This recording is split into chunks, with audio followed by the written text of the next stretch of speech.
You doing okay? I'm just a little nervous. What are the chances again? Dude, just be calm. Gosh, you're always so uptight. Don't worry, I've literally been through this before with my younger self, so... And he told me that there's nothing to worry about. Plus, as an added bonus, nothing will happen to Seven no matter what. The worst that can happen, if anything happens, is he might go through a little... he might go through a period of seeing more versions of himself. But it's made you cocky, hasn't it? Did you ever even see my future self? Well, no, I didn't see your future self, but I did see my future self, and he told me that everything was gonna be okay, and he didn't even look distraught. Or... I don't think he did. And sure, we hadn't figured out the logistics of how time travel work and everything yet, but we will. We'll figure it out, and everything's gonna be okay. You see, that's what I'm worried about. I mean, what if we can't change anything? And what if we can't change anything? And since that's the guideline we're going for right now, because no one's tried it out, if we do try to change anything, then what if you just didn't risk telling your younger self that I died? 2%. There's only a 2% chance that you'll even die on re-entry. If that's the thing you're worried about, that should be the least of your concerns. The highest probability out of anything for you to get hurt or die, which remember, this includes the percentage of people that have just gotten hurt that didn't die, it's as low as 5%. So you can stay calm, alright? Now listen to me. You made me a promise. So, I'm going to make you a promise. You promised me that you would come along onto this mission to make sure I would be safe, and that all my objectives would be done. So now I'm going to promise you something. I promise you, you will not die. It's as simple as that. You're not going to die. Plus, I would have told my younger self. I would have been distraught. I would have been able to tell even if he didn't want to tell me. I would have been able to tell if he was super distraught and everything. You're gonna be fine. Okay? I promise you 100%. Alright, fine. Let's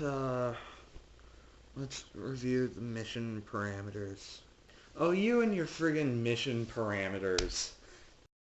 Okay, so what we have to do is find your younger self, and then we need to stop his murder, and then we have to remember that the numbers that are going to do this are 1, 5. We're gonna need to do that. 5 and 7, and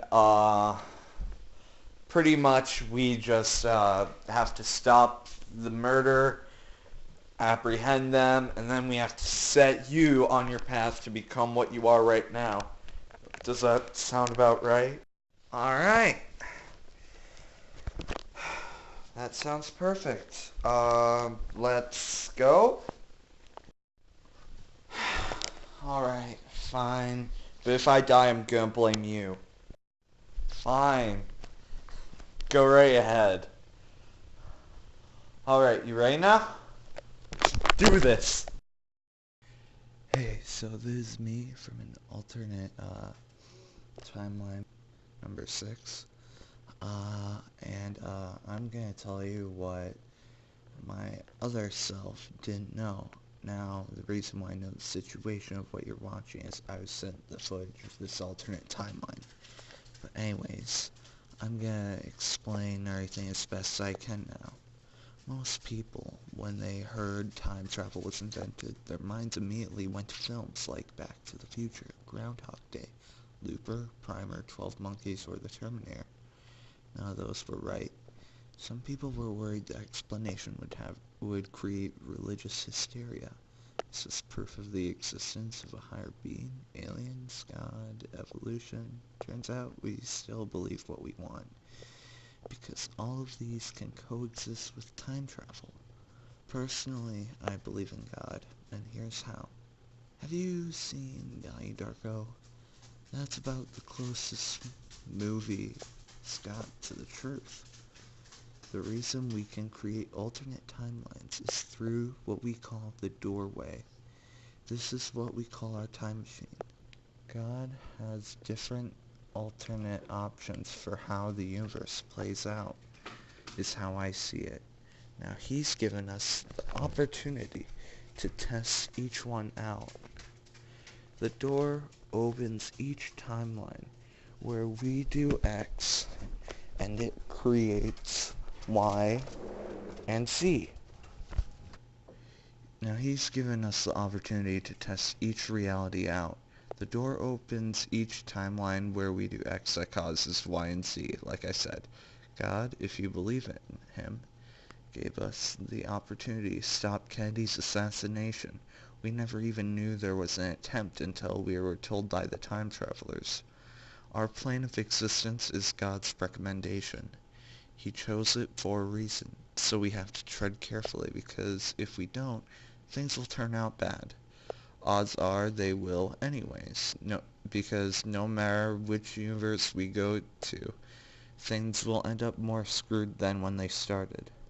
Like I said, not everyone believes in God, so other people have found other explanations that match their belief systems. My definition is not concrete to a lot of people, and that's fine. But this is how I see it. If you go back in time, you have to warn your younger self and tell them everything you can to make sure that they end up doing what you do, even if said thing doesn't affect them because it's already happened. If your older self tells you to go back to Christopher Columbus's time and scream like a banshee, and then disappear immediately afterwards, that's exactly what you have to do. George Elise was the scientist who came across time travel. He said God gave it to him to give us all the time in the world to solve all of the 21st century's problems and beyond, like pollution, world hunger, cancer, and everything else. So if he thinks it was all part of God's plan, then so do I. This was coming from the same guy who made clones of everyone so that they could live 10 lives at once. My friend here is actually my 8th self. I'm the 5th clone, my original self. That makes me number 6. The only thing to remember is that we never create alternate timelines, we just discover them.